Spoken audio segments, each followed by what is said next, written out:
मित्रों, पिछले वीडियो में आपने सुना कि भारतीय ऋषि मुनि किस प्रकार से प्रार्थना करते थे, उनका जीवन कैसा था, उनका चिंतन क्या स्वयं के लिए था कि मानव मात्र के लिए था, प्राणी मात्र के लिए था।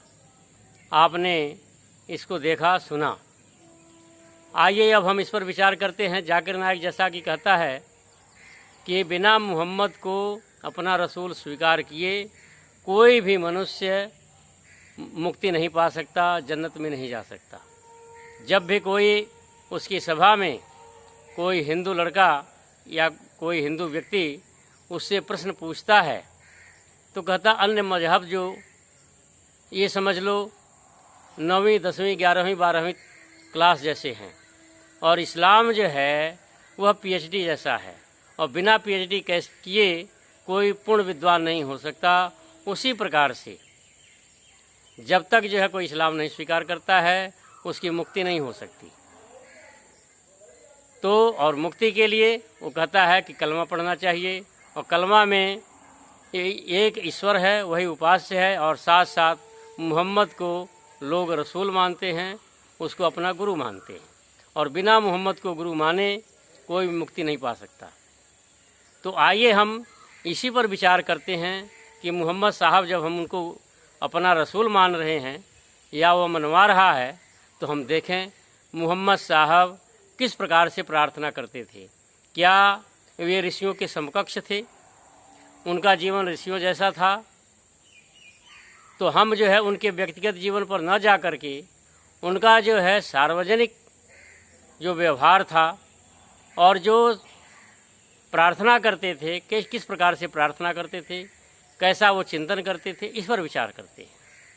अभी हमने देखा ऋषि मुनि सदैव जो है सर्वे भवन्तु सुखिनः, सर्वे सन्तु निरामया, सर्वे भद्राणि पश्यन्तु, माँ कश्चित् दुर्भाग् भवेत्, और ओम द्यौः शान्तिरन्तरिक्षं शान्तिः, पृथिवी शान्तिरापः शान्तिरोषधयः शान्तिः, वनस्पतयः शान्तिर्विश्वे देवः शान्तिर्ब्रह्म शान्तिः, सर्वं शान्तिः, शान्तिरेव शान्तिः, सामा शान्तिरेधि। इस प्रकार से शांति पाठ करते थे, और उनका कहना था, उपदेश था, यस्तु सर्वाणि भूतानि आत्मनि एव अनुपश्यति, सर्वभूतेषु चात्मानं ततो न विचिकित्सति, कि जो सभी प्राणियों को अपने में देखता है और अपने को सभी प्राणियों में देखता है, निश्चित रूप से वही मनुष्य है, वही धन्य है, उसी का जीवन सफल होता है। और कहते थे सर्वा आशा मम मित्रम भवन्तु, सारी दिशाएं मेरी मित्र हों। मित्रस्य चक्षुषा सर्वाणि भूतानि समीक्षन्ताम, सभी प्राणियों को, केवल ब्राह्मणों को नहीं, केवल क्षत्रियों को नहीं, केवल हिंदुओं को नहीं, केवल भारतीयों को नहीं, सभी प्राणियों को, और केवल मनुष्यों को भी नहीं, सभी प्राणियों को मित्र के भाव से देखो। ऐसा उपदेश हमारे ऋषि मुनि करते थे, और उनका जीवन भी उसी प्रकार का था। आप जो है पुराणों के माध्यम से ऋषियों को नहीं देख सकते।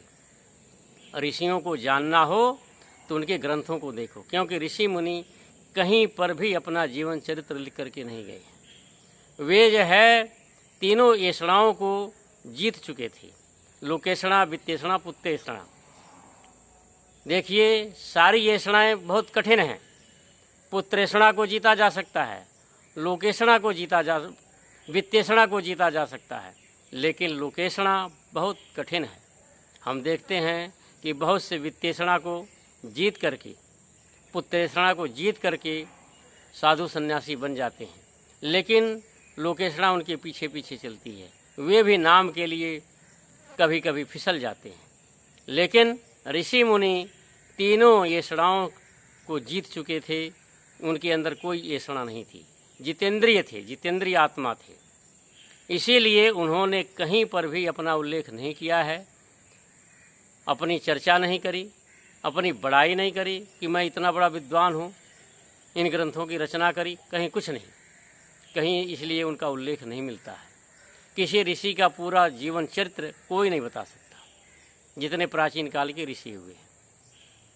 तो अब आइए हम देखें कि जबकि जाकिर नाइक कहता है कि मोहम्मद साहब को बिना इस रसूल स्वीकार किए कोई मुक्ति नहीं पा सकता, तो हम देखें मोहम्मद साहब का किस प्रकार का व्यवहार था, किस तरह से वे प्रार्थना करते थे।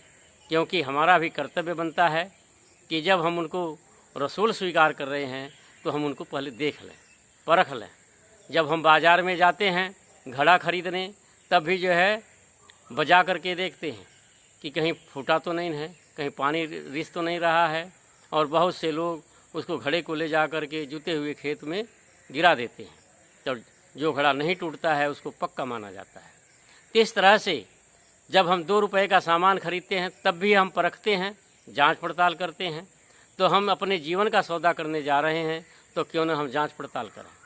तो देखिए, हम मोहम्मद साहब के जीवन को देखते हैं तो वे जो है उनकी ये घटना है हज्जतुल विदा के वक्त, जब वे हज कर रहे थे, आखिरी हज, अपने जीवन का आखिरी हज जब कर रहे थे, जिसको हज्जतुल विदा कहा जाता है, उस वक्त प्रार्थना कर रहे थे।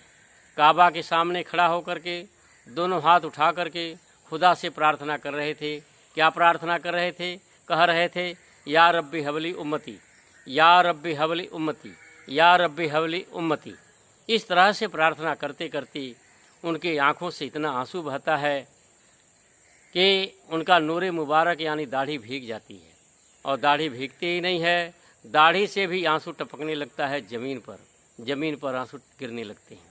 इतना रोते हैं, इतना रोते हैं, और बार बार यही एक ही चीज़ पढ़ते जाते हैं खुदा से प्रार्थना, या रब्बी हवली उम्मती, या रब्बी हवली उम्मती, या रब्बी हवली उम्मती। जिसका मतलब है कि हे खुदा तू मेरे उम्मतियों को बख्श दे, हे खुदा तू मेरे अनुयायियों को बख्श दे, हे खुदा मेरे मानने वालों को यानी मुसलमानों को बख्श दे। आप देखिए, और इसी कारण से हम देखते हैं कि यह घटना सुना करके मौलवी लोग जब ये घटना सुनाते हैं तो सभा में बैठे हुए लोग मोहम्मद साहब को मानने वाले आंसू बहाने लगते हैं, रोने लगते हैं। लेकिन मेरे मित्रों, गंभीरता से विचार करो और देखो, ऋषि मुनि भी प्रार्थना करते थे। सुबह भी जब भी संध्या करते, हवन करते तो सर्वे भवन्तु सुखिनः बोलते थे। और मोहम्मद साहब क्या कह रहे हैं, हे खुदा तू मेरे अनुयायियों को बख्श दो।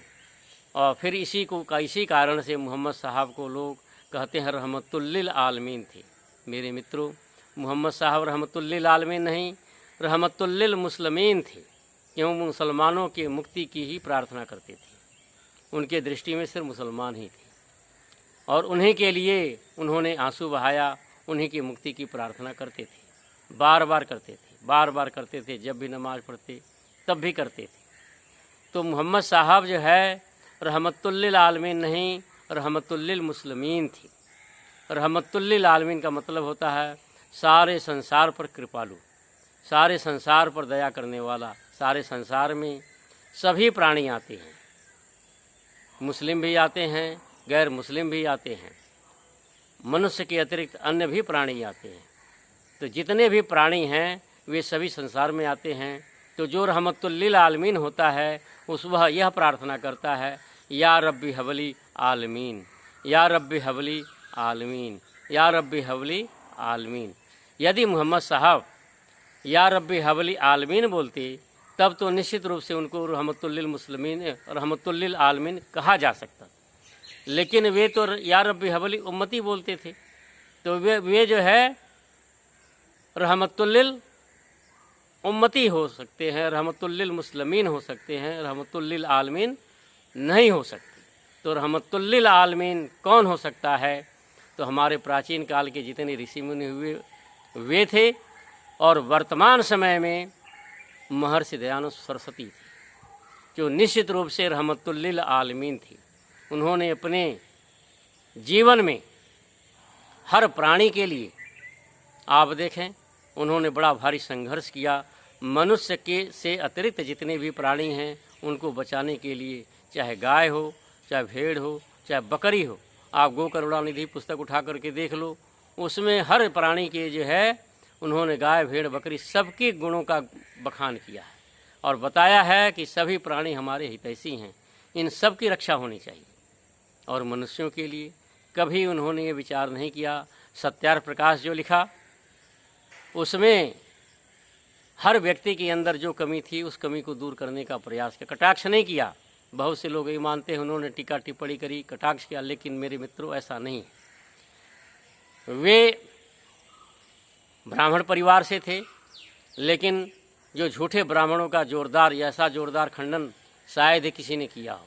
इसीलिए बहुत से ब्राह्मण शक करने लगते हैं कि ऋषि दयानंद वे जो है ब्राह्मण परिवार के नहीं हो सकते। उनके खंडन से घबरा करके कि वे कहने लगते कि ये ब्राह्मण परिवार के नहीं हो सकते, क्योंकि अब जो ब्राह्मण परिवार का होगा तो इतना जोरदार ब्राह्मणों का विरोध कैसे करेगा। तो मेरे मित्रों, ये निश्चित रूप से सिद्ध होता है कि वे महर्षि दयानंद सरस्वती प्राणी मात्र के हितैषी थे। वो निश्चित रूप से रहमतुल्लिल आलमीन थे। तो मेरे मित्रों, जाकिर नाइक जो कहता है कि बिना मोहम्मद साहब को रसूल स्वीकार किए मुक्ति नहीं हो सकती, यह झूठी बात है, यह काल्पनिक है, यह उस मनगढ़ंत बात है। उसको जो है इस प्रकार से नहीं कहना चाहिए। उसका विचार है तो मानता रहे, कोई आपत्ति नहीं। लेकिन जब दूसरे मत के लोगों को ये कहता है कि बिना मोहम्मद साहब को रसूल स्वीकार किए तुम्हारी मुक्ति नहीं होगी, तो यह उसका जो है अव्यवहारिकता है, उसकी ढीठता है। उसको ऐसा नहीं कहना चाहिए। जबकि आप जाइए, अब्दुल कलाम, भारत के राष्ट्रपति, पूर्व राष्ट्रपति अब्दुल कलाम जी जब अध्ययन कर रहे थे तो बहुत से मंदिरों में जाते थे, संत महात्माओं से मिलते थे। लेकिन किसी, आप दिखा दीजिए, किसी संत महात्मा ने कहा हो कि तेरी मुक्ति तभी होगी जब तू रामचंद्र जी को अपना रसूल या पैगंबर मान लेगा, या इस ऋषि को रसूल पैगंबर मानेगा तभी तेरी मुक्ति होगी। कभी कहा हो किसी ने? नहीं कहा है।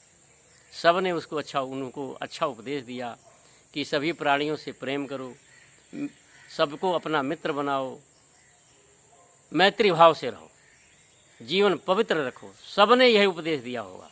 लेकिन जाकिर नाइक इतना ढीठ है कि जो है सबको यही कहता है कि बिना मोहम्मद साहब को अपना रसूल माने मुक्ति नहीं होगी। ये जाकिर नाइक की अज्ञानता है। जाकिर नाइक अज्ञानी है, ना समझ है, उसको ऐसा नहीं बोलना चाहिए। तो मेरे मित्रों, निश्चित रूप से आप जानिए कि हमारे जो शास्त्र कहते हैं मुक्ति कैसे मिलेगी। तो देखो, वेद स्वयं कहता है, परमात्मा वेद में कहता है, वेदाहमेतं पुरुषं महांतम आदित्य वर्णम तमसः परस्तात् तमेव विदित्वात् मृत्युमेते नान्य पंथा विद्यते अयनाय। परमात्मा स्वयं कहता है कि बिना उस परमात्मा को जाने इस भव सागर से पार होने का कोई मार्ग नहीं है। तो इस भव सागर से पार होने का, यानी मुक्ति पाने का सिर्फ एक मार्ग है कि उस परमात्मा को हम जानें। उस परमात्मा को जानने का क्या साधन बताया? योगाभ्यास। कहा कि योगाभ्यास करो, जिससे करने से चित्त वृत्तियों का निरोध हो जाता है, और जब चित्त वृत्तियों का निरोध होगा तो निश्चित रूप से मुक्ति प्राप्त हो जाएगी।